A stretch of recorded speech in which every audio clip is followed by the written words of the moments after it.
Good evening, everyone. My name is Jordan Williams. I'm the Director of Services for New Americans here at LSS NCA. I just want to thank you all for joining us tonight at this town hall discussion on how we can best support our Afghan allies who have been forced to flee from Kabul and reestablishing their lives and their livelihoods here in the capital area community. Prior to reviewing the evening's agenda and introducing our panelists, I'd like to first express our deepest condolences to the families of the Afghan civilians and US Marines lost in this morning's ISIS attack, and share our prayers with the wounded as well as with those still waiting in fear for safe and swift evacuations. If you do have any questions about how you can be of service to these refugee families in this ever-evolving situation, please do drop them in the chat box as they come to mind.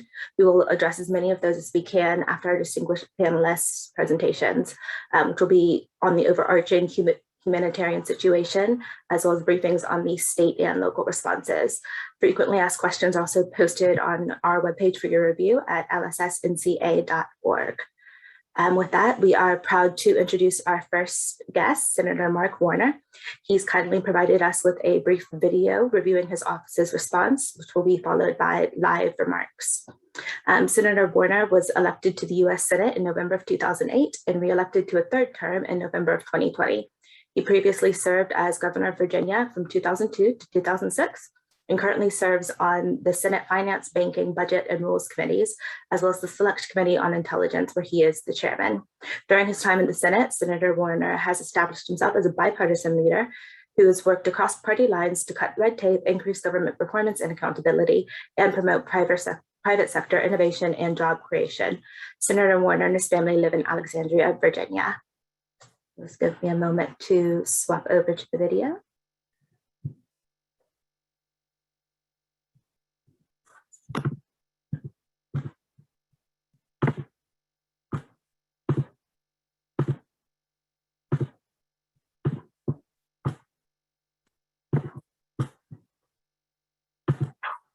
The Lutheran Social Services for all of you.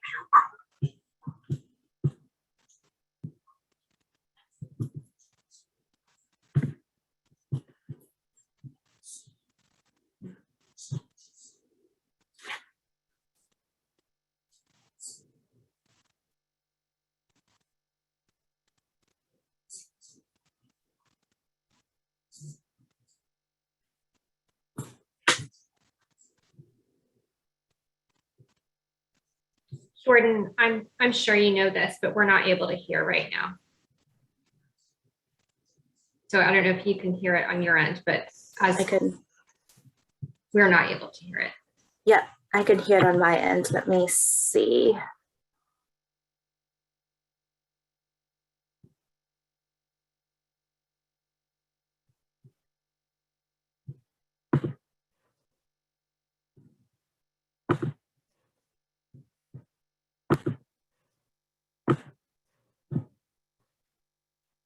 I want to say a giant thank you. Can you hear it now? To Lutheran Social Services for all the incredible work you've been doing, helping get Afghan refugees out of Kabul and out of country.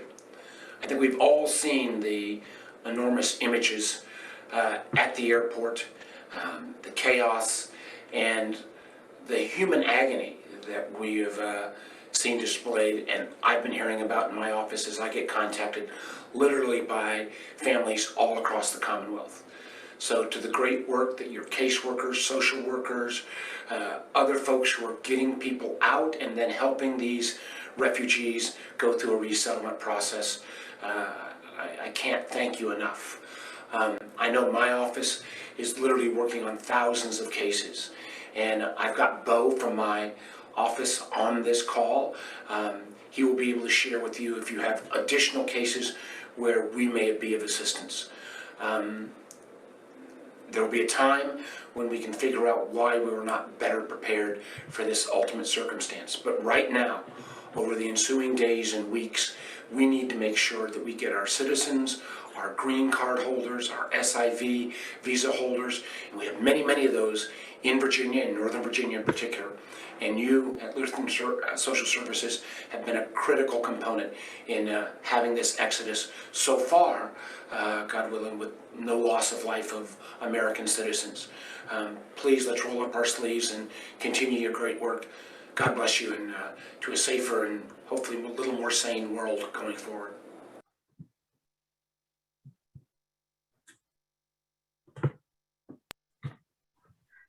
Okay, and we will turn the floor over to Senator Warner for his live remarks. Hey, thank you. I hope everyone can hear me. Unfortunately, Senator Warner submitted that video last night before the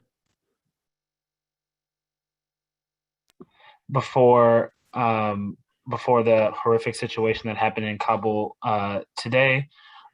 We just wanted to let folks know that Senator Warner has been in touch with intelligence administration officials as we continue to learn more about today's attacks. And while we await more information regarding the casualties, we definitely like was said earlier, we want to keep the troops and the innocent people who've been killed in the brutal attacks in our thoughts and prayers. We'll continue to do everything from Senator Warner's office to be able to stabilize the situation outside the airport so that we can resume evacuations of American citizens, SIVs, and the Afghans most in danger as soon as possible. We definitely don't take this moment lightly, and we definitely owe an enormous amount of debt of gratitude to the U.S. service members who are continuing to carry out the mission on the ground despite the great danger and challenges they're facing. We also want to be cognizant of the Afghan diaspora who call Virginia home. As we kind of continue to work on the situation in Afghanistan, we definitely want to make sure that we're working with our great partners in the diaspora community and making sure that we're connecting families and doing all that we can do on our behalf as well. If there are folks on this call, I'm happy to put it in the chat box, who still have folks who are abroad and have been able to get into the airport. I want to make sure that I put our casework email in the chat box as well. We've had some success in being able to make sure that we're getting folks through the system, SIV holders P1 and P2, and then also just folks who are in danger and American citizens, obviously, as well. I want to continue to thank the Lutheran services who've been great partners in all of this, and want to also continue to offer up my services as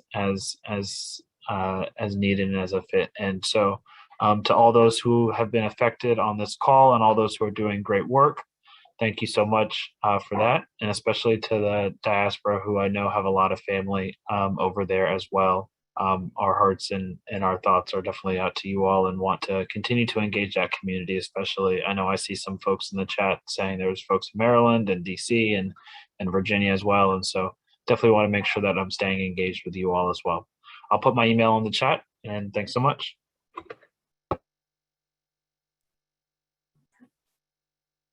So just a bit out of order, that was Bo Micaiah, who's Senator Warner's regional director. He has been serving in DC. He has a decade of experience in public policy and public engagement with stakeholders and elected officials at the local, state, and federal government level. He's worked on a wide range of domestic and foreign policy issues, particularly relating to the African diaspora and development, economic development, and the environment. He has passed legislation, formed coalitions, and accomplished organizational goals throughout his career. We'll now pass the mic over to Krish Omara Bignaraha, President and CEO of Lutheran Immigration and Refugee Service. Krish is the President and CEO of Lutheran Refugee and Immigration Services. She has previously served in the Obama White House as a policy director for First Lady Michelle Obama, where she led the First Lady's signature Let Girls Learn initiative. Krish also worked at the State Department as senior advisor under Secretary of State Hillary Clinton and Secretary of State John Kerry, where she coordinated development and implementation of multiple programs, including those concerning refugees and migration, engagement with religious communities, the legal dimensions of U.S. foreign policy, and regional issues relating to Africa and the Middle East. Previously, Krish has practiced law, clerked for Chief Judge Michael Bowden on the U.S. Court of Appeals for the First Circuit, and taught at Georgetown University. She has been recognized as one of the Daily Record's top 100 women. Thank you. Okay. Great. Thank you so much. So my name, as mentioned, is Krish Omer Vignaraja, and I'm the president and CEO of Lutheran Immigration and Refugee Service. As others have done, I just want to start off by taking a moment to acknowledge the horrible attacks at the Kabul airport and the loss of life, and obviously the hurt and pain that so many are suffering. Like I think all of you, I am absolutely devastated by the loss of life and honor and pray for those who have put their lives at risk on behalf of the most vulnerable, as well as those who sought safety for themselves and their families. Today's violence is yet another heartbreaking reminder of how dire the security situation in Afghanistan truly is. We have all seen the horrific images coming out of Kabul and mourned the lives lost due to the desperation outside of the airport gates. And of course, now US evacuation flights are expected to stop within days. And the truth is, tens, if not hundreds of thousands of Afghans will be left behind. And I find this particularly hard to stomach because this was a preventable crisis. LRS has been advocating for a full-scale evacuation of allies and their families for months now. But as we fight for evacuations, we also work in partnership with LSSNCA to welcome newly arrived Afghans who have endured unspeakable conditions to get here. And so I really appreciate Kristen, LSSNCA's CEO, and all of the colleagues we work with for that partnership and for inviting me here to speak. Despite the circumstances that remain in Afghanistan, we must celebrate the safe evacuation of more than 100,000 of our Afghan neighbors so far. And we must be ready to welcome them, which is obviously why we're gathered here tonight. And seeing so many of you put names and locations in the chat box and the enthusiasm that I can already palpably sense, it inspires me and it uplifts, I think, the work that we've been undertaking for not just the last few days, but really the last several months. In the past several weeks, LRS has been astounded by this outpouring of support that we've received, including nearly 40,000 volunteer applications.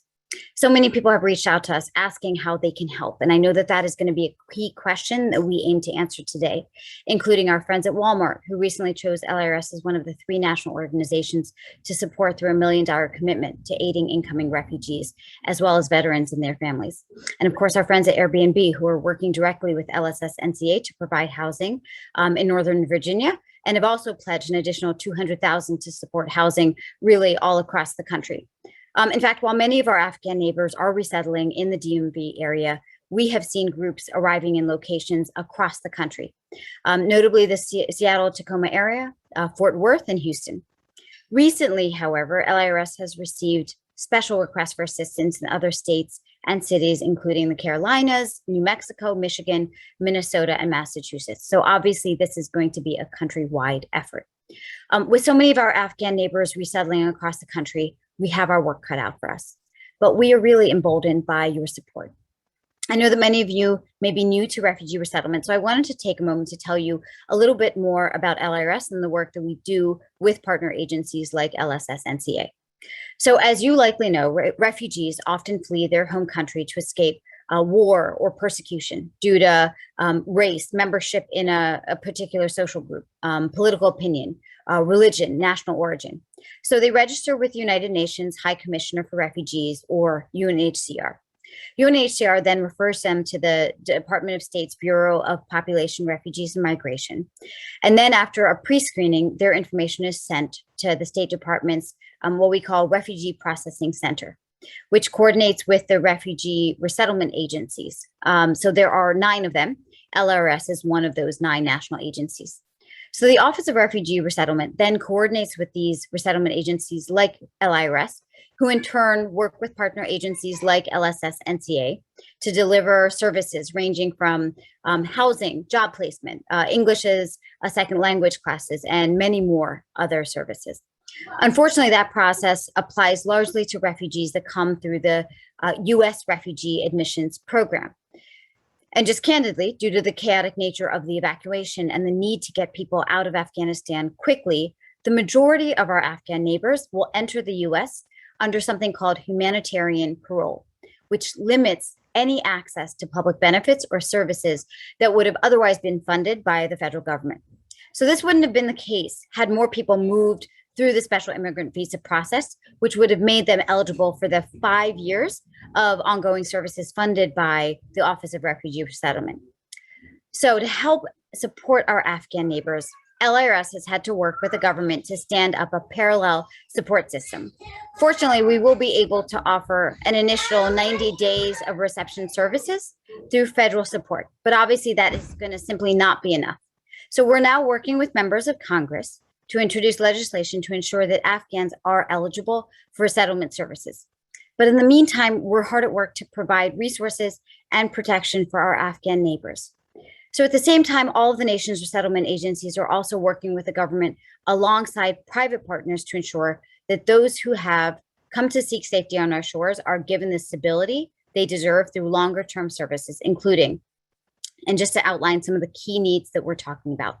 So medical services and insurance, housing, financial support for pocket cash, food, and other basic necessities, case management, knowing that so many of these families are coming having experienced such trauma, employment services to help parolees gain meaningful employment, and then legal services to help with applications for asylum. The logistics are complicated, but the crux of our efforts is not.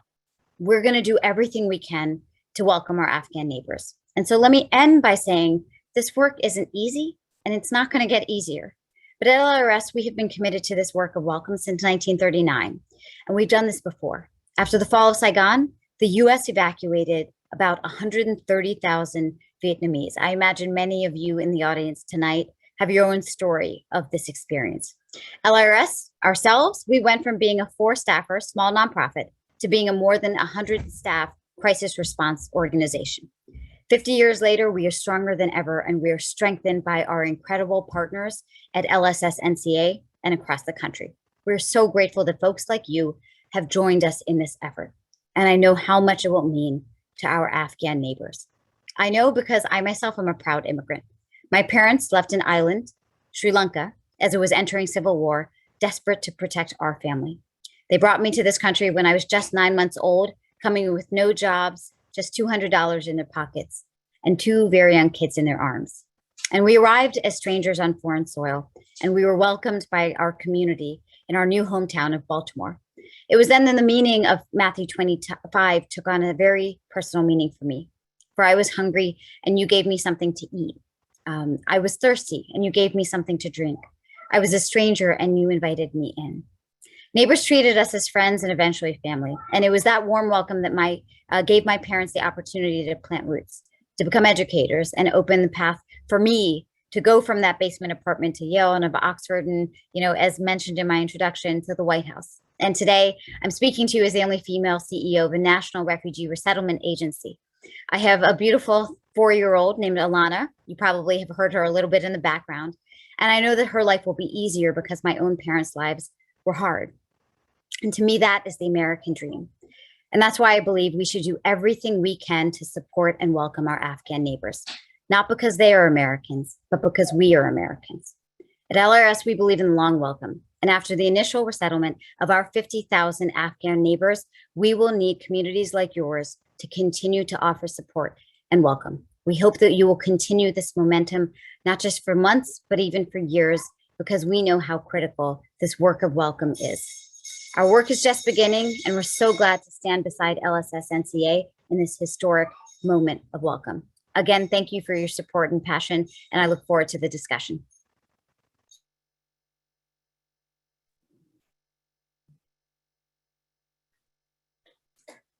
Thank you, Krish. Kristen Peck, CEO of LSS-NCA, will now update us on our community's response to the critical concerns that Krish has outlined. Kristen joined the Lutheran Social Services team in November 2020 as its Chief Executive Officer. Kristen's expertise is in child welfare administration and reform, immigration and refugee policy, and human services administration. Prior to joining LSS-NCA, she served as the founding CEO of West Michigan Partnership for Children, a nonprofit piloting an innovative performance-based child welfare model, where she was the recipient of the 2020 Michigan Federation of Children and Families Advocate of the Year Award. Kristen has also served as the Associate Director of Children's Services at the U.S. Conference of Catholic Bishops, where she oversaw national family reunification and foster care programs for unaccompanied children.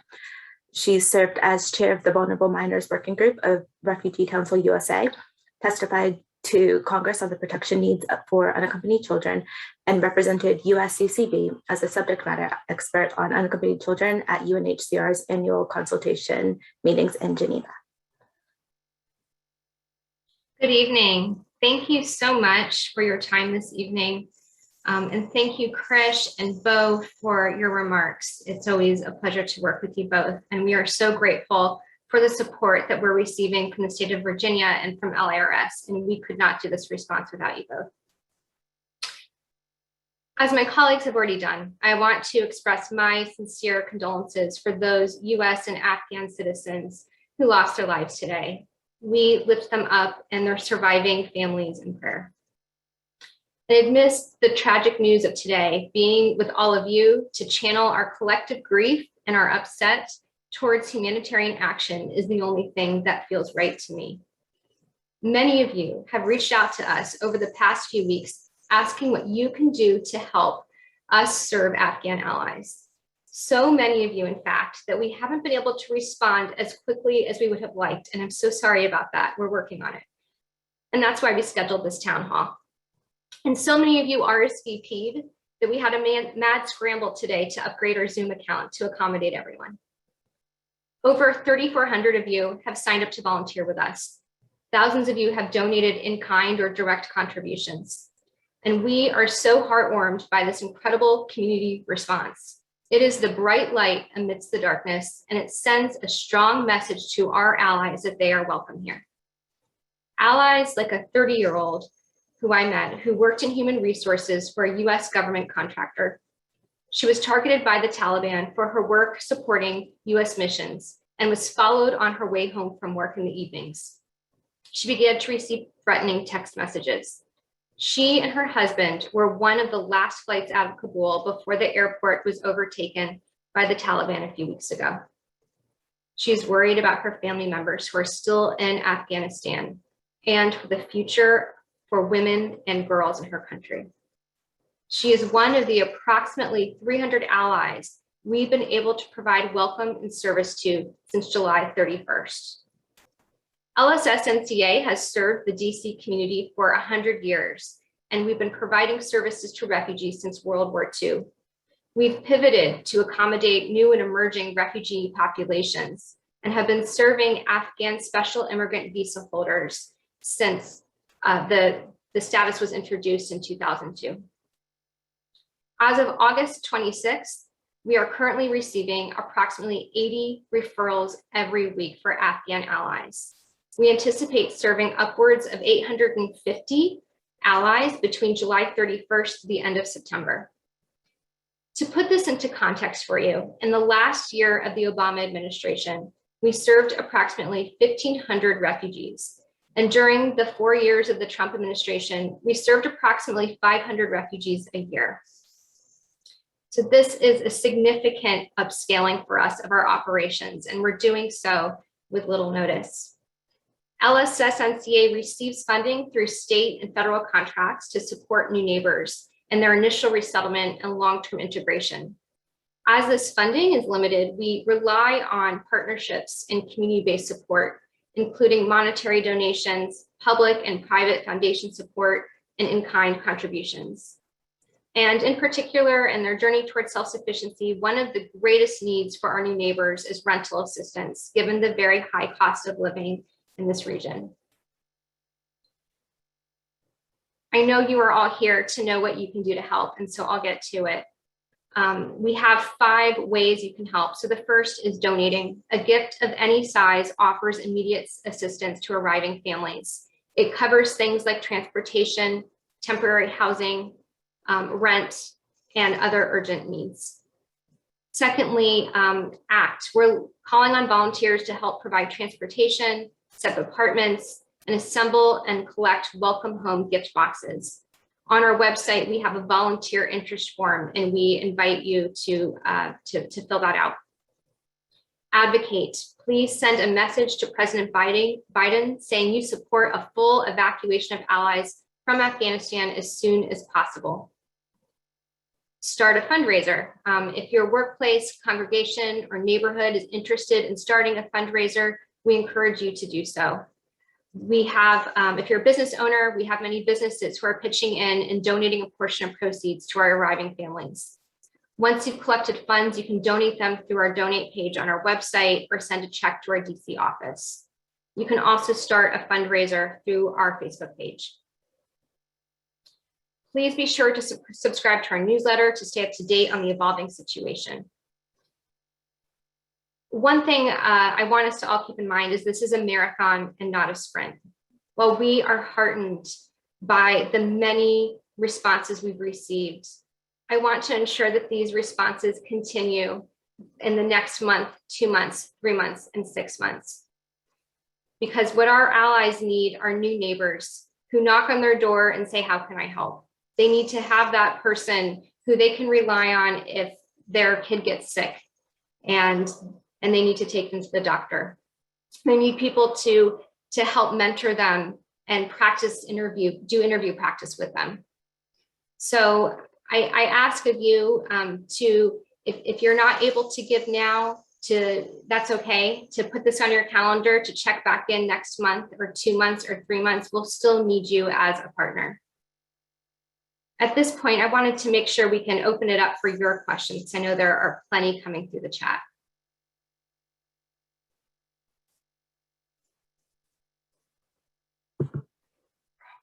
Thank you, Kristen, Senator Warren, Bo, and Krish for your insights. As she said, we're going to go ahead and open the floor up to questions. In the event that we can't get to everyone, please do follow us on LSS NCA social media accounts to keep this crucial conversation going. So it seems that some of our participants are very interested in adopting or serving as foster homes for any Afghan children who are unaccompanied minors or possibly orphans. Is it possible to do this through LSS NCA? That's a great question. LSS NCA has an unaccompanied refugee minor program, and we're always inviting interested foster parents to participate and provide safe and loving homes to children who are referred to us. If there are unaccompanied children, Afghan children, they would be referred to us through this program. We have not received referrals yet for any unaccompanied children. We have been in communication with our funder, the Office of Refugee Resettlement, about the potential for that. So I would encourage you to visit our website, fill out a foster parent interest form. There is a process for training and licensure that can take, depending on your speed, approximately 3 months. And then you would be available to serve as a foster home. And we serve children from all over. So right now, many of our unaccompanied refugee minor foster homes are serving children from Central America. We're also serving Eritrean children, children from Myanmar.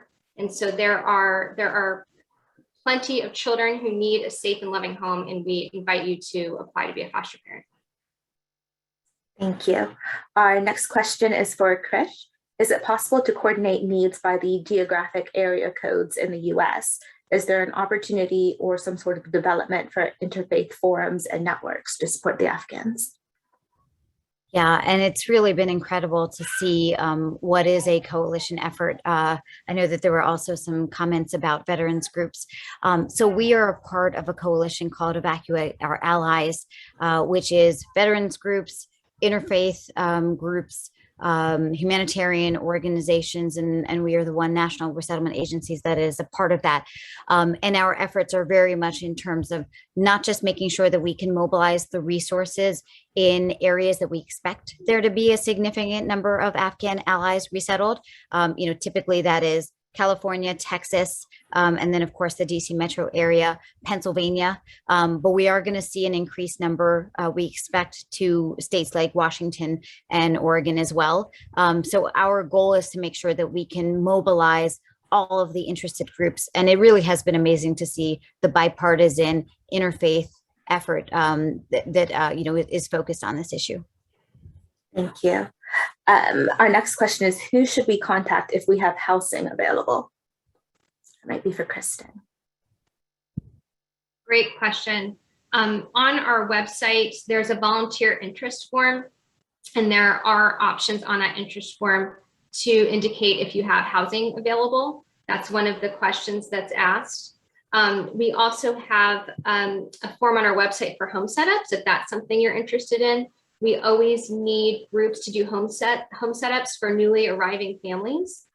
So we provide, for the allies we're serving and through the resettlement program, one of the things we do is we make sure that we have their new home ready for them. So we provide our volunteers, congregations, community groups with information about the family composition. They can then shop in our in-kind donation warehouse and help set up that new home for families. So those are two ways to get involved in housing. I also wanted to respond, if it's okay, to a comment in the chat about unaccompanied children, and just affirm that we've also heard from the Office of Refugee Resettlement, that they're not expecting a lot of unaccompanied children in this flow, because many of them will be with Afghan families. And so I just wanted to affirm that we believe it's always best when children can stay with their families or within their family systems, or with family friends. But the unaccompanied refugee minor program is an option in those circumstances where that's not an option. Thank you. While we're pulling up the next questions, it seems there's a few comments about waiting to hear back from staff through calls and emails. I know we've been overwhelmed, but they should probably hope to hear within a week or so now. I think so. I'll just I'll help provide that context. There was a point I was receiving about 100 emails every hour. Yeah. So we have volunteers actually now helping us go through and triage emails, where we will get to every email. We're doing it as quickly as we can. I think going to our website and filling out an interest form, we also have help vetting volunteers and responding to volunteers and matching appropriately with skills and interests. I apologize if it takes a little bit, and appreciate your patience as we are going through this unexpected but very welcome interest. Thank you. There are a couple of people that wanted to confirm that this recording will, of course, be available on the website, and they wanted to know if we would do this monthly for them. We just upgraded our Zoom account, so I think we could certainly do monthly town halls. I think that's a great idea. We have a few who are interested in giving refugees a job as they're getting resettled. That is definitely a need. We always need employers who are interested in employing refugees. And so please do reach out to us and let us know. I'm also going to put in the chat our email that we set up for this response. It's afghanallies@lssnca.org. That's another place where you can direct your inquiries, or if you are an employer and you'd like to offer jobs, please do send us an email at that address, and I'll put that in the chat right now. For prior Good Neighbors partners, is there a way for them to expedite the process to be able to help another family? That's a great question. I know that I know we're trying to do that as quickly as possible. So if you have not yet already indicated your interest, if you are an existing Good Neighbor partner and you have not already indicated your interest in welcoming or doing a home setup and welcoming an Afghan family, please do so, and we will help get that started as quickly as we can. Some would like to know if there are remote or virtual volunteer opportunities given the pandemic. There are so many ways to get involved in our mission, both in person and virtual. So yes, absolutely. We have moved mentoring to virtual, so that's an opportunity that you can do virtually. We also, frankly, could use, if you're interested, this is not as exciting perhaps, but we could also use just some volunteer administrative support. So if you're interested in, for example, just helping us, track things on spreadsheets, we could use help with that, stuffing envelopes. So there are a lot of areas where we could use support and help, and we welcome your support and help however you're comfortable providing it.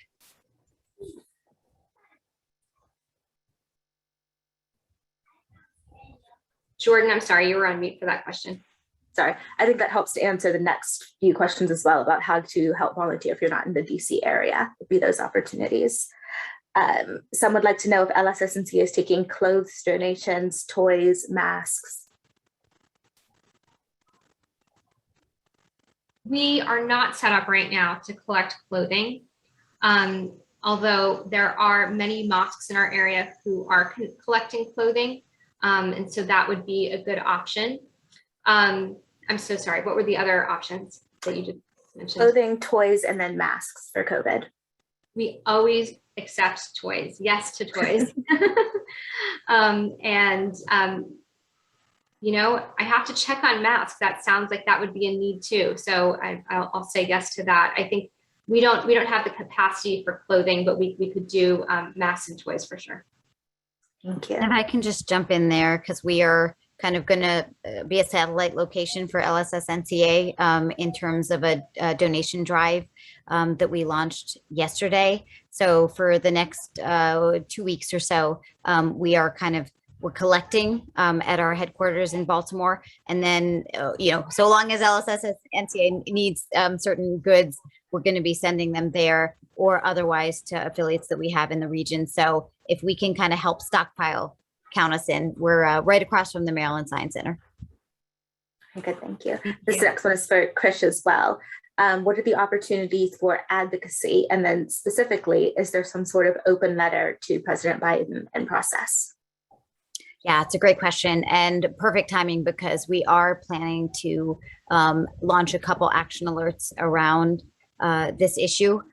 We know that because these individuals didn't get processed the way that they could or should have, that they are not going to get the assistance that they need.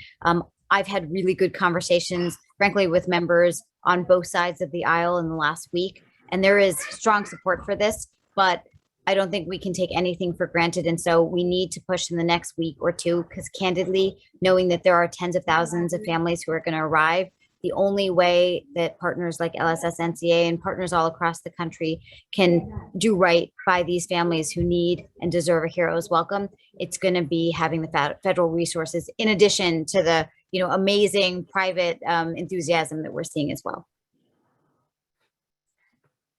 And then there are a couple of questions about COVID. If the Afghans are eligible for the vaccines when they arrive, I believe it would be yeah. Yep, they're eligible. Let me pull up the next set of questions.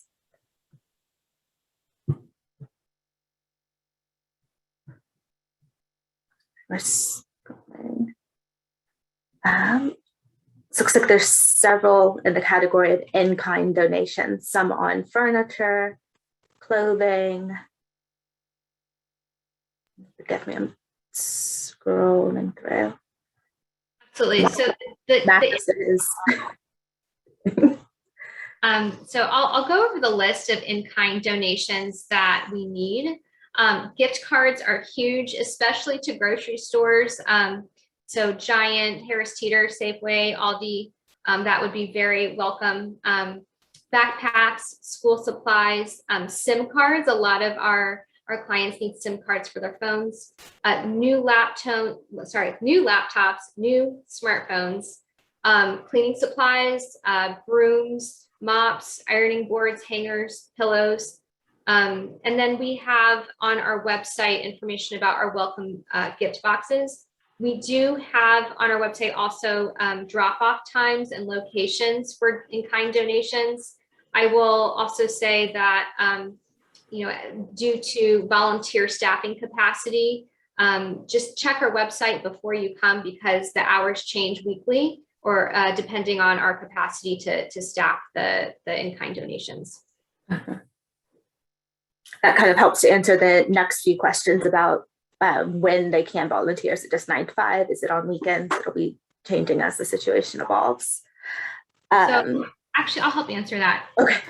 There are, we have so many different ways for you to be involved in ways that work for you. And so it's really your choice, virtually or in person, daytime, weekends, we can use you.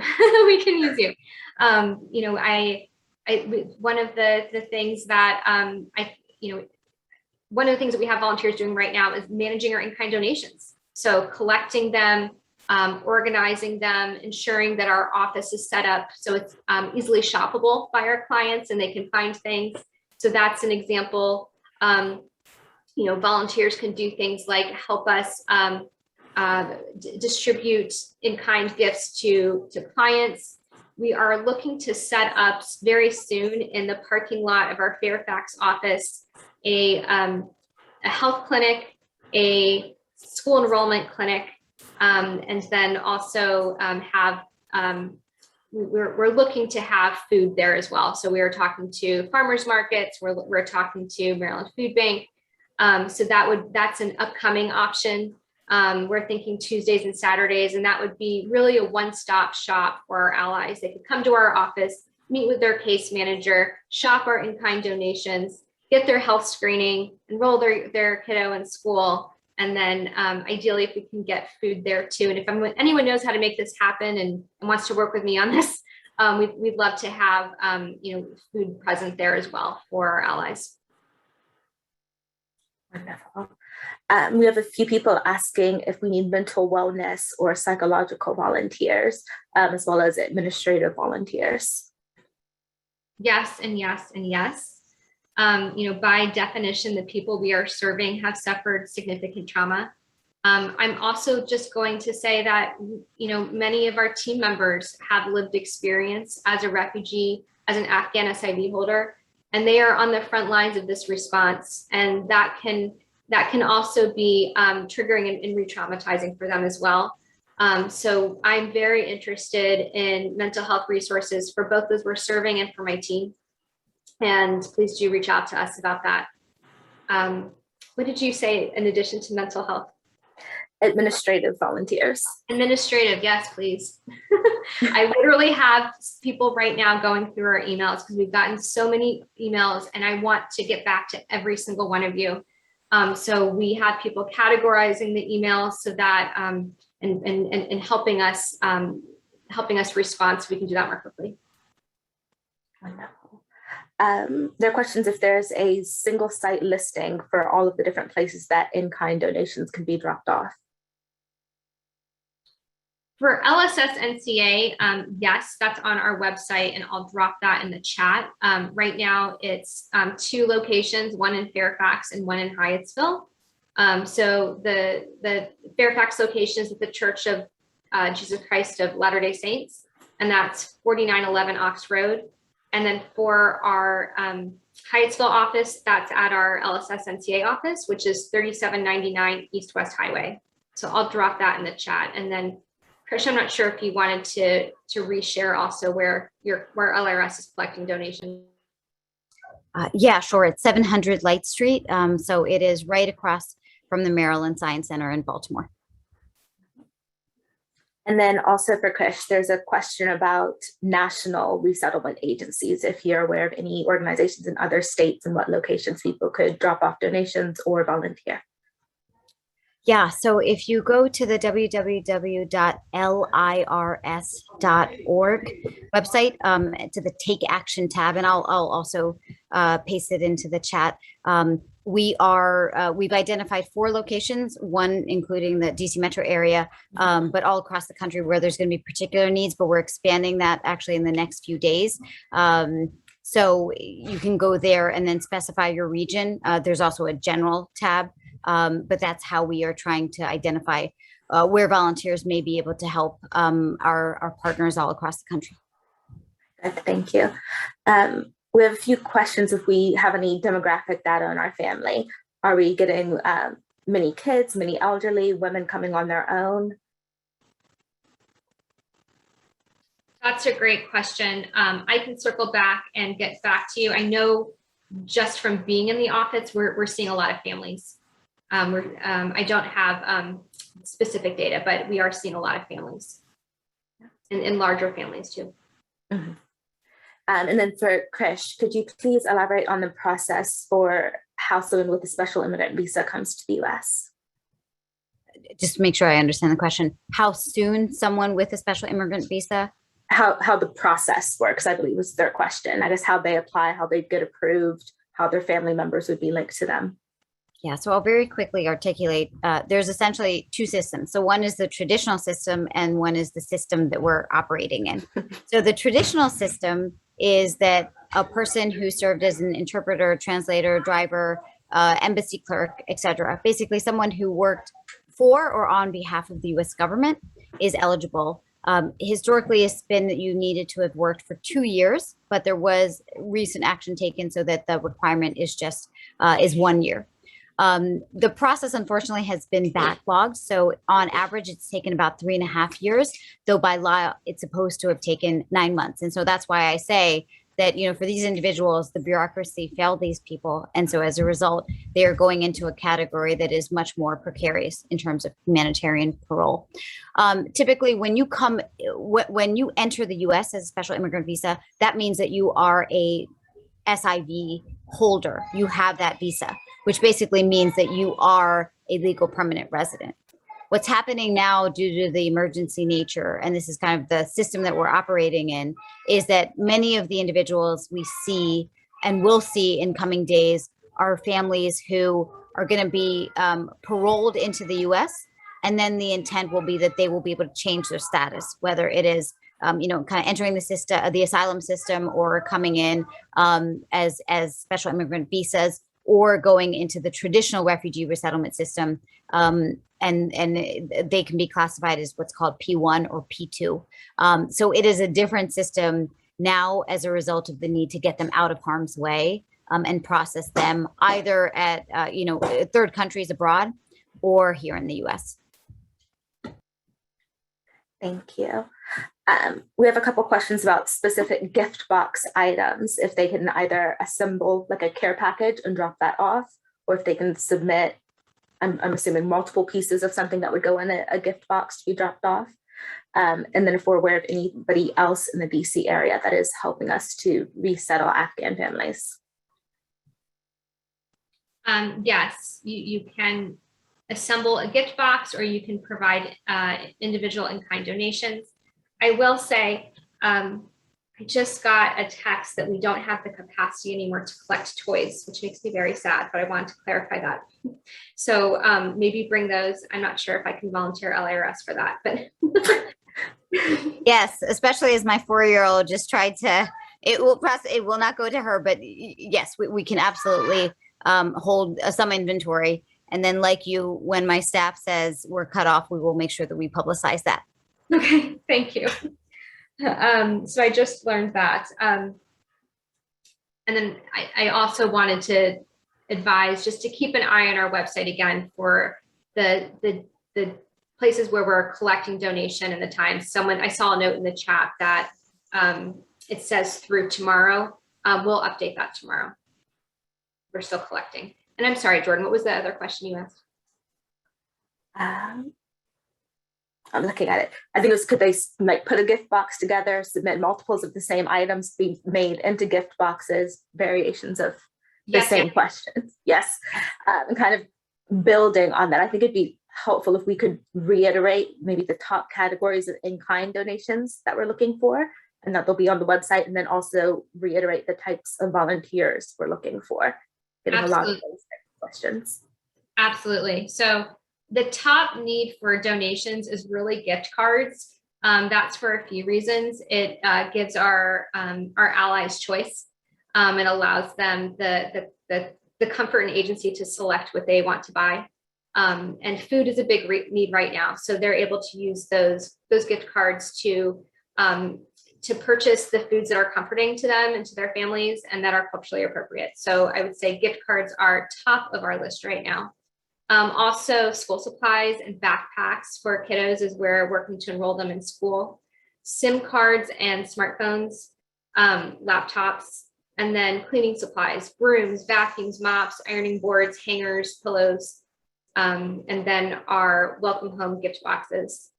In terms of volunteer options, we are looking for people to do administrative work. We're looking for people to do transportation. We're currently vetting and people do transportation for us. Certainly the home setups is a big need. There are so many ways to volunteer. I'm trying to think of more. Maybe my colleagues can help me out with that, but there are a lot of ways to volunteer. Actually, 2 home setups. There are a couple people saying they have available apartments and want to know the best way to get in contact to offer that. And then the specifics if they want to donate the furniture or do the actual setup of the home.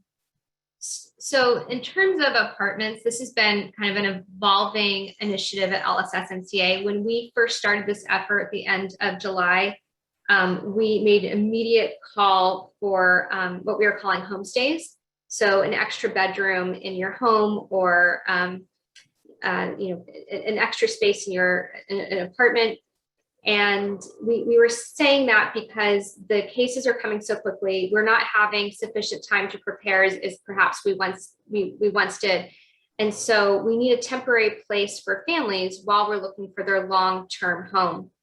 But given the process that we need to go through to do our due diligence to keep everyone safe, and do background checks of those in the home, and do home studies before we are able to use those locations. And then also, just as we've been engaged with the Afghan community and in conversation with our clients, we've sort of evolved, and now we're less interested in a home in someone's house unless it's a completely private suite with its own entrance, its own kitchen.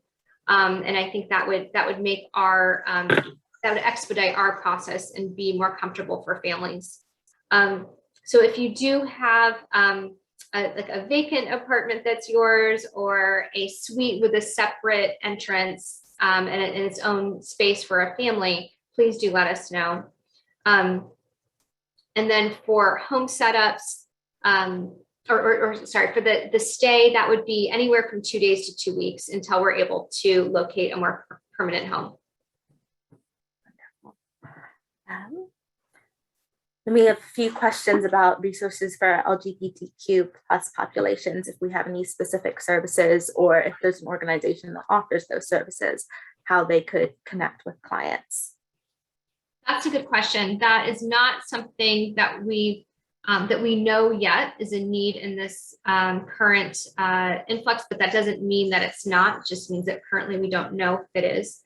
I will say we are always looking for LGBTQ persons who want to foster and adopt. That's something that we welcome and invite folks who want to be foster parents through our Unaccompanied Refugee Minor program.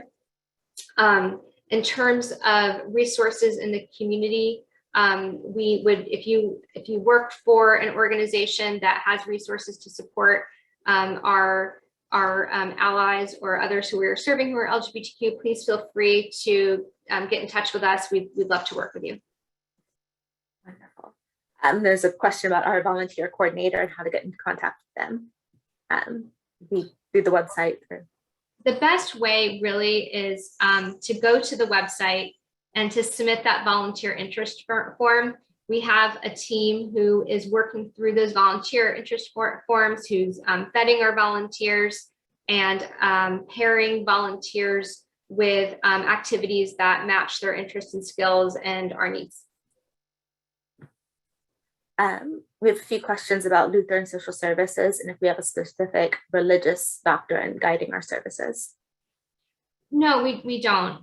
Lutheran social services, our origination was in the Lutheran Church. We were formed by 7 Lutheran congregations, and so that certainly inspires our work.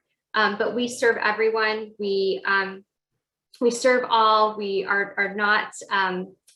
We don't proselytize, and we welcome all. We don't require people to sign a statement of faith. All of our staff, we have a very diverse staff, and so it serves more of an inspiration for why we do what we do, but we are not governed by religious doctrine. Okay. Some financial questions. What amounts would you recommend donating gift cards in? How are refugees expected to pay their rent and groceries and transportation costs?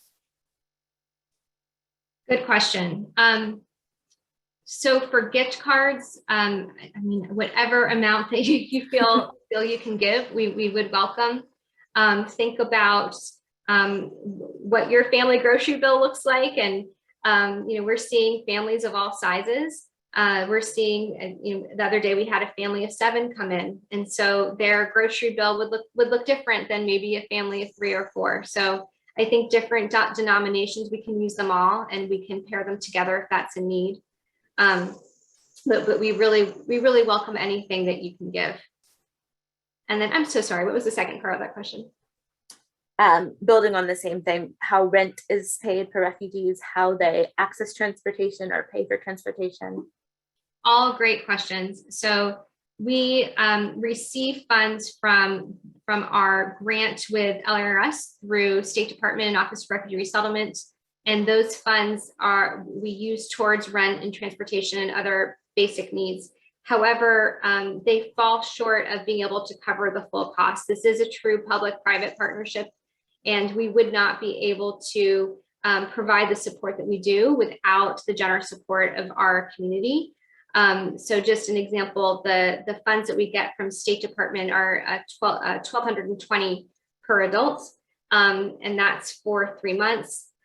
So if you can, imagine, think about how much rent costs in the DC metro area, most of that goes towards rent. And so we really do rely on in-kind donations and contributions and grants from other sources to really help offset those costs, so we can provide more to our clients. Thank you. And then a few legal questions for Krish. One, what is the process for matching refugees up to a different location? And has that changed at all with the rapid evacuations for Afghanistan? And then also, is there a place for attorneys to help? And if so, what would the Afghan families need help with the most? Yeah, so it is actually a pretty complex algorithm that determines where refugees will go. And the goal is that we want to make sure that we set the families or individuals up for success, just as we want to make sure that we set the community that is going to welcome them up for success. And so we take into account family ties, any geographical preference, based on whether there's an existing community there. Not surprisingly, Afghan families, for example, by word of mouth may know that the DC metro area is, a wonderful community that includes an Afghan diaspora. We also take into account employers and the willingness to hire, what the job market, more generally looks like. Affordable housing obviously has been mentioned by a few of us time and time again. This is one of the biggest barriers that we see. And obviously in our region, it is such a critical and important problem. And so kind of based on those factors, we try to determine what is the best location for the family. Given what we expect in terms of a high number of Afghan allies who we will need to resettle, we are going to need to figure out what basically holds our place on regions. And as a result, people may need to shift and they won't get, basically their first choice. In terms of the legal services, that is incredibly helpful. So please, if you, go to the website that Kristen mentioned, we are looking for legal volunteers, because that is going to help these individuals and families navigate how they change their status, or if they haven't, they've begun their SIV process or the traditional refugee resettlement process to help them get, to the finish line. Thank you. And then we're getting several more follow-up questions on gift cards.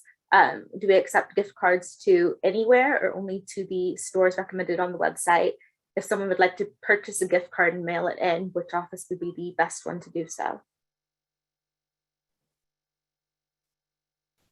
Great question. You can drop off gift cards or you can mail them. The best offices to mail them to would be our Fairfax office or Dale City office, or our Hyattsville office. Either any of them accept them. But if you mail them to one and another office needs them, we'll move them around. So that's fine. So you can mail them to either of our offices or stop by if you're close by. And I guess just to reiterate, I think you asked which stores, I think is what you asked.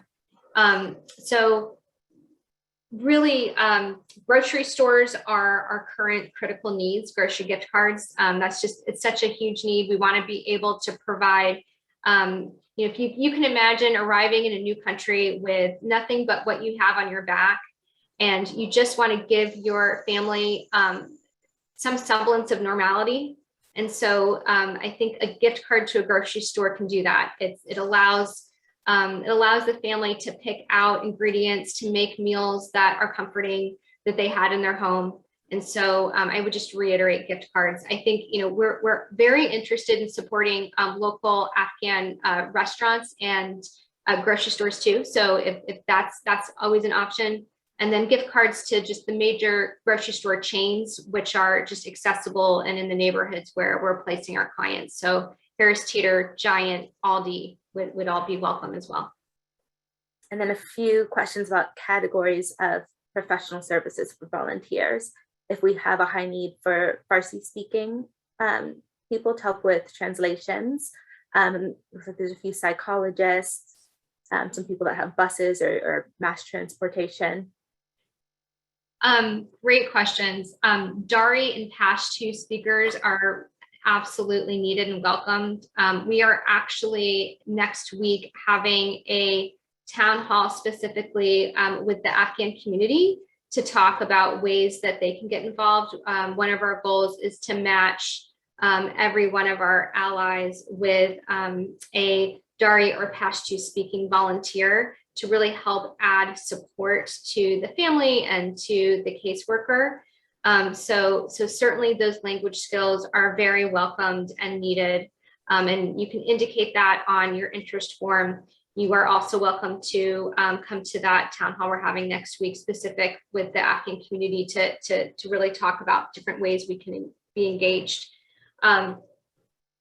And other professions, of course, legal services are going to be a need, especially for those who we know who are going to be paroled in, and that will require a lot of complicated legal work. So people with immigration attorneys and would be very welcome, so we can refer our clients appropriately. Again, administrative work is a big need in our office. I know it's not the most glamorous, but we could use you. We could use help with administrative work. I'm just thinking the other question you had was transportation. Transportation, psychologists. It seems we have an RN and a few people in health clinics. Want to know if there's anything established to provide care. Ooh, okay, so yes, thank you for jogging my memory. We are, as I mentioned earlier, we are working on establishing a health clinic in our parking lot. And so please, yes, if you are a physician's assistant or a nurse or a doctor and you are wanting and interested in volunteering your time, please do reach out to us. We need you, we welcome you. And we're hoping to make that really a one-stop shop for the people we're serving, so they can come to our office and get their medical screenings and school enrollments and meet with their case manager all in one. Yeah, it seems we have some social workers wanting to volunteer and do the same. But it's the same process, more or less. Absolutely. Also, please do check out our career page on our website. We are really growing. As I mentioned earlier, we are essentially serving in 1 month about as many people we served in an entire year last year. And so I'm putting that into context to let you know what a significant effort this is for us to upscale as quickly as possible so we can respond to this need. So we have positions posted on our career page on our website. There are more positions coming. Please do apply. We look forward to welcoming you to our team. And we're always looking for people with social work type of backgrounds and skills. We also have a few people offering to donate muscle if there's a specific day to be carrying furniture, unloading boxes, etc. Yes. Yes, absolutely. So that is very needed when we're doing our home setups. So yes, please do. You could indicate that on the volunteer form or in the home setup form. We're always looking for muscle movers to help us with home setups. And then we've got a few more national network questions for Krish. How exactly does the resettlement agency process work? How do we coordinate and work with each other? And who are the other partners in this process? Yeah, so the 9 resettlement agencies, interestingly enough, 6 of us are faith-based, but as noted, this is not about proselytizing. I'm actually the first non-Lutheran head.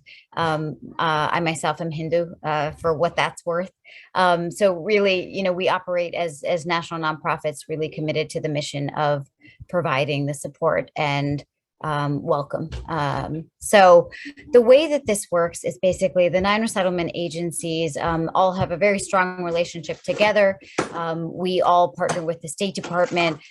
We serve on a council called Refugee Council USA, RCUSA.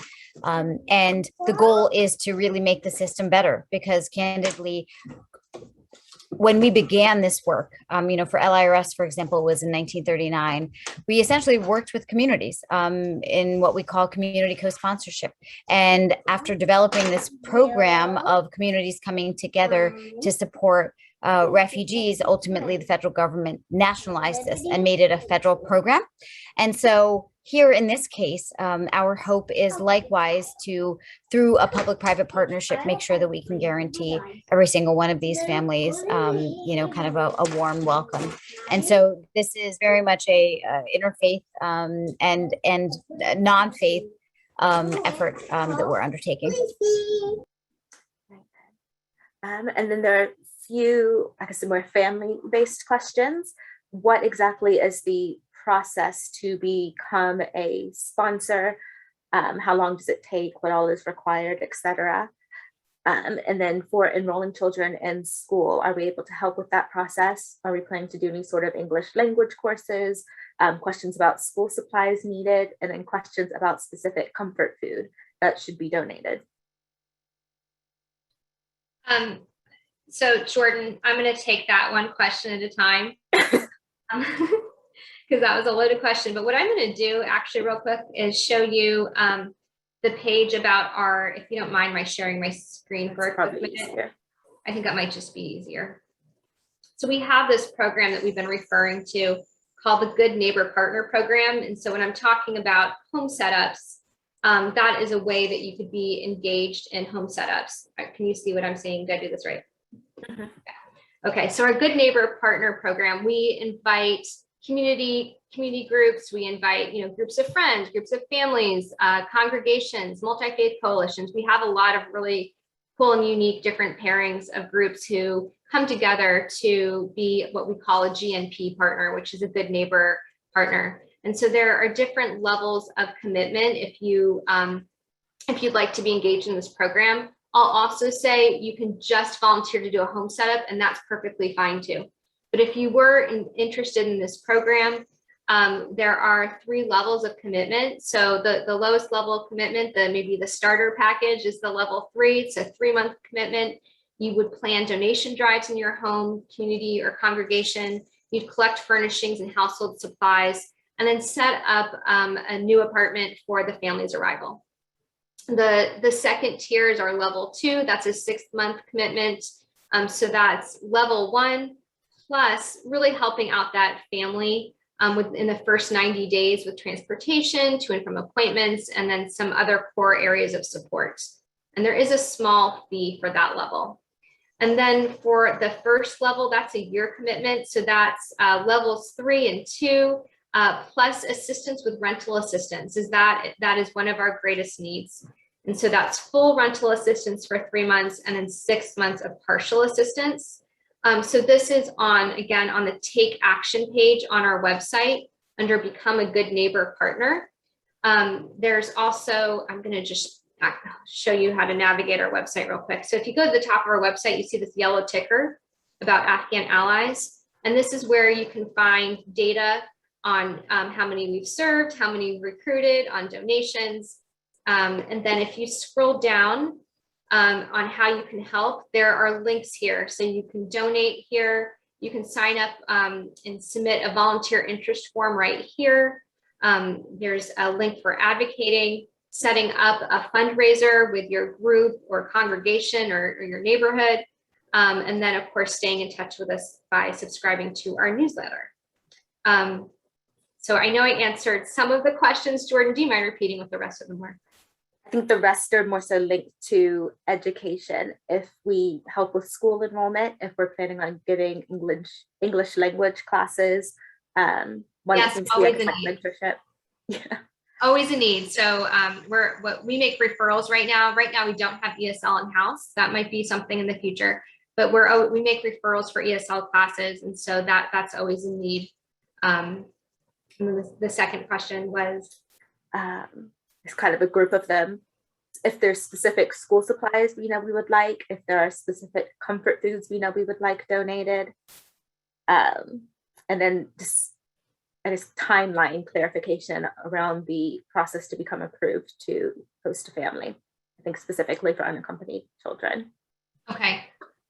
So in terms of foods, I think that would be specific to the family. We do have a culturally appropriate and friendly grocery list that we provide volunteers if they're doing shopping or if they're in our GNP program.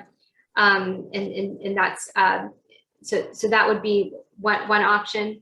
In terms of the process for becoming a foster parent, it really depends on the speed and availability you have to go through the training and licensing process.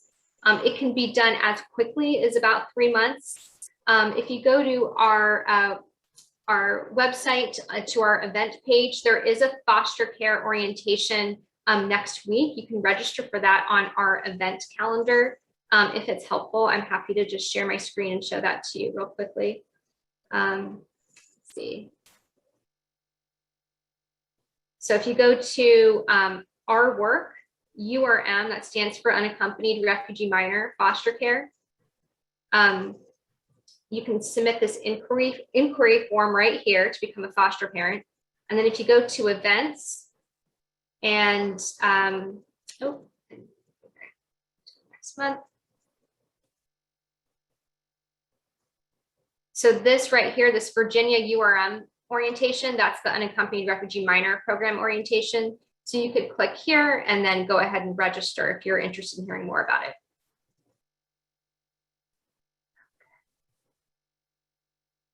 Scroll and trying to lump these into categories. Because we have some teachers that are willing to help and volunteer for the ESL courses. There's lots of questions on timeline for response. We're working on it as quickly as possible. We're very grateful for the interest. Let's see.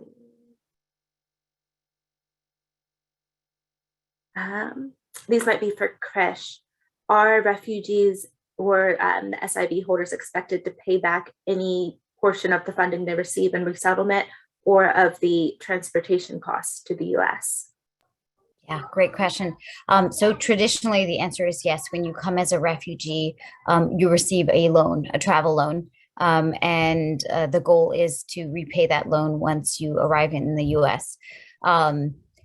The intent behind it is not entirely or even mostly financial. The goal is to really start creating a credit score for the refugees, knowing that that's going to be helpful when they apply down the road for things like a mortgage. In this case, because so many of them arrived on military planes or on charter flights, we are still trying to understand what the dynamic will be, but it is unlikely that we'll see, especially humanitarian parolees in a situation where they need to repay the costs. It's a mix of financial and education. Are we offering any funding for college or post-secondary education or any guidance, I guess, for Afghans who have had to discontinue their studies and coming to the US? Sorry, just realized I'm on mute. Good question. We every year we actually do a scholarship campaign. That usually runs from about January to March. And then we award scholarships in about April. So we do provide support for education through that way. And then what was the second part of that question? Funding, I think, just guidance and mentorship on getting through education, or perhaps figuring out how to transfer over courses if the student was in college is now having to be resettled midway through. Yeah, that is an excellent question. It's one of the challenges that we all collectively talk about in the resettlement world, which is how can we set up programming and get support for programs to recertify people. So many of the people who arrive they're so highly skilled, and often their certifications or transcripts and such don't transfer when they arrive. So that is certainly a need. We've discussed internally, about setting up some type of program for that. And so yeah, I guess great question. It's absolutely a need. One way we try and resolve that is through our scholarship fund. And we do a donation drive for that at the beginning of every year. There's a couple requests just for links to these different school supply and food lists. Let's see. Is there any specific action that community volunteers can take to help get people out of Afghanistan as the situation is continuing to evolve? And then is LSS NCA directly involved in the setting up of the holding centers like Dulles, or the transfer into more permanent housing or transitional housing? Yeah, so I can start in terms of the question on, is there anything to do to get people out of Afghanistan? It has really been an amazing effort in the last 10 days. Candidly, it's also been incredibly frustrating because in some cases people had paperwork and they couldn't get into the airport. In other cases, people were qualified for paperwork, but they were sheltering in place. We have contacts on the ground. And so part of what we're trying to figure out is for those that are in the airport, knowing that there are flights that are leaving in some cases that are empty, how we can kind of match make to provide these individuals with what are obviously life-saving flights. But I'm not going to sugarcoat this. It has been utter chaos, especially today, as essentially the guidance we were given is tell all of your contacts to shelter in place. I don't know if Kristen wants to jump in, or Bo from Senator Warner's office, but I know that for so many of the members that we've been working with, they're all receiving incoming in terms of family of Afghans who are here in the U.S., American citizens, et cetera. So I know that it is certainly important to try to reach out to your representatives because they, like us, are channeling information to the State Department and other colleagues. Hey, this is Bo. And I'm sorry, I don't know how to turn on my video. Maybe I need to upgrade my Zoom, but yeah, that's correct. If you have folks who you need to be channeled through State Department, I can definitely make sure to I'll put my email and then the email for the our casework, and we're talking to State quite a bit and getting regular updates. So please feel free to reach out. This one may also be good for you, Bo. It seems there's a GoFundMe campaign to fly Afghans to the US. Are we aware of this? Is this a valid campaign? What, legal channel would those people be processed through? I would defer to, I don't know, we don't really have jurisdiction or oversight on what GoFundMes are available. I do know that we've been, whether that's at Dulles Airport through the Red Cross, whether that is at Dulles Expo through a lot of our local nonprofits in Virginia, we've definitely been seeing an uptake in requests that have been put in through. I do know that there's also opportunities at the airport to serve as an interpreter, as medical staff. And so if that is of interest, I'm happy to connect folks with that too. The Virginia Medical Society is also a great place for anybody who's in the medical field and looking to volunteer some services as well.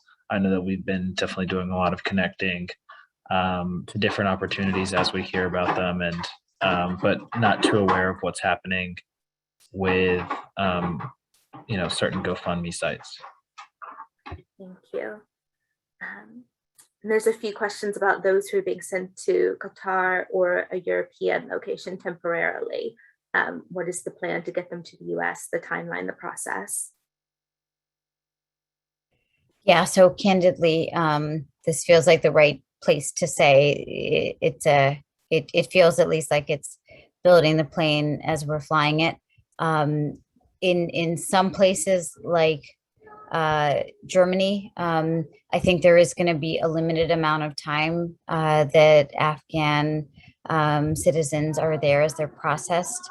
At other military bases, the expectation is that there will be additional processing. Obviously, processing is happening right now, which is where we've seen individuals go through biometric checks. A very, very small number have been pulled kind of aside for additional screening, but that's just to say these are individuals who are going through extreme vetting as they come to the US. We have had some flights arrive in Fort Lee in Virginia, as I think a couple of us have mentioned. And there are a number of flights that are arriving in Fort Bliss in Texas, Fort McCoy in Wisconsin. And then obviously, I think many of you have seen a limited number of families who have come through Dulles or the Philly airports. And there, what we're trying to explain is that, there are services that are available. Some of them may kind of on one-off instances just enter the community, but that is not kind of the typical system. Most will be processed through a military base where they'll remain for a few days, maybe a couple weeks as their paperwork is completed. And they understand, kind of know your rights, kind of an orientation to explain where they could go, what services are available to them. But ultimately, the goal is to allow them to resettle into their communities, their final destinations as quickly as possible. Yeah. There are also a couple of questions about quick study resources if someone is not super familiar with Afghani culture, but wanting to be a welcoming new community member. Yeah, so I can start. We actually had a kind of a focus, a spotlight on Afghanistan last year. So I'm happy to share that resource, but I do think it provides kind of a context of conditions on the ground, and the reasons for why families are relocated, and some of the similar questions. Yeah. I guess in a similar vein, people are asking what the experience is like if you do wish to sponsor a family. And we might not have this data, but do we know roughly what proportion of our resettlement cases are unaccompanied children right now, or at least what we're expecting to receive, how high that need will be for foster families? For the first question about sponsoring a family, I'm sorry to put anyone on the spot, but I am actually seeing a lot of familiar names on this chat list. If there is a current GNP partner who would like to speak for a minute and respond to that question, I would welcome you to do that. And I just realized I'm not sure if that's possible with the way the Zoom's set up together. You might have to, Abdul, is that possible if someone would like to speak about their experience being one of our GNP partners?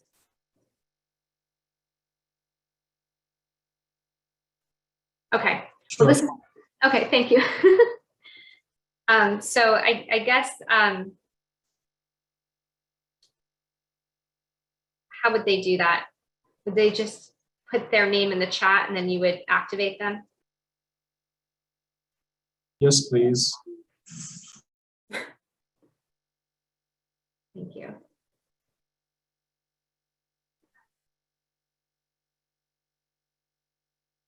Okay, so we have Reverend Ann Durst on the line, and she is happy to be contacted.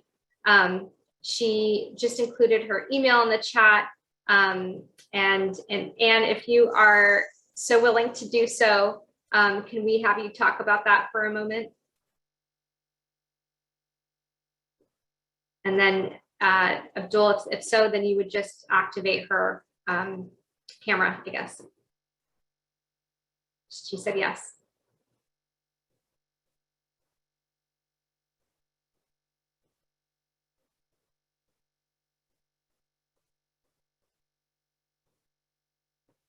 In the meantime, what I'll tell you is we provide training. Here she is.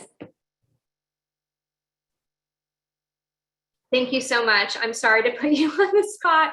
I just thought it would sound better. It would be better coming from you. Thank you. So, no, Kristen, that's just fine. Thank you very much. I'm delighted to speak now and to have anyone contact me who would like to know more about what the experience is of working with Lutheran Social Services as a good neighbor partner in sponsoring a family. Our congregation sponsored a Congolese family of 10 working as a good neighbor partner with LSS, doing full control for full sponsorship, for a year plus. And the experience was excellent.